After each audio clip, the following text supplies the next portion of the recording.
What's up, guys? Thanks for watching this video. It's episode 291, the Real Dealz podcast, our Real Dealz TP. We're going to start doing more of these because I want to show you guys what we're actually doing in the field. And this week, we've had a lot of requests. We shot a video podcast about, I don't know, maybe a month and a half ago that showed our modern farmhouse renovation that we did. Now, I had to kind of go quiet on that one for a while because apparently the agent who was selling it listens to the podcast, and I just didn't want to interject any more content on that property onto the show while we were in the transaction. But we're done now, and the buyer's got a great house. But for you guys, what I wanted to do was a before and after episode. So we shot some before footage, but what we're gonna do in this episode is we're actually gonna layer the before footage with a lot of the after pictures so you guys can see exactly what we did in terms of taking a older 60s built tri-level and turning it into a modern farmhouse type renovation. And the house turned out awesome.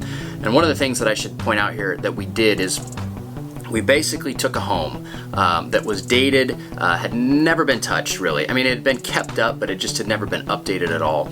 And we completely updated. I mean, we did everything to it, and we gave it a modern farmhouse type of design look on the other end. And the reason why we did that is because that look sells really, really well right now. But most people that are doing that look in our market are doing it with new construction. And so if you're gonna buy new construction in the same area, you're gonna spend between $800,000 and $900,000. Our house was listed for $650,000. So we're quite a bit below what most of that product is selling for. And so because of that, we ended up getting 2 offers on the first day on market, and we sold lickety split, which is great. The house turned out amazing. You guys will see a lot of the details. The challenge was we had a low appraisal on this house, and it wasn't just a little low either. It was $49,000 low.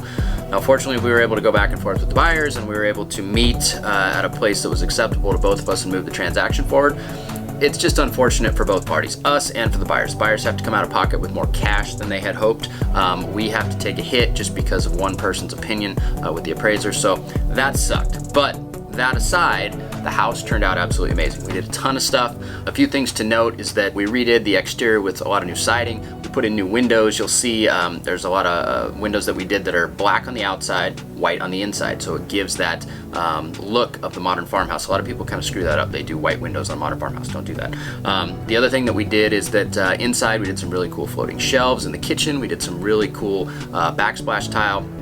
And then we did a really nice master suite. It's got a lot of cool stuff here that we can overlay. It's got a cool room downstairs that is kind of like a secondary living room that's almost as a little retro with the way that we kept the wood there that you'll see in some of the pictures. But then we took the other 2 rooms downstairs and we turned them into 1 bedroom. So it basically was a 3-bedroom before with 2 funky rooms, and now it's a 4-bedroom, which definitely helped the resaleability of the property. And so anyway, we're really proud of this one. It turned out great. It's sold in 1 day on the market. Unfortunately, we had a low appraisal, which happens all too often these days, which I've got an idea to kind of combat that, so stay tuned and I'll let you guys know what that is if you're in our Portland market here. But take a look at the pictures, look at the before and after footage, and enjoy.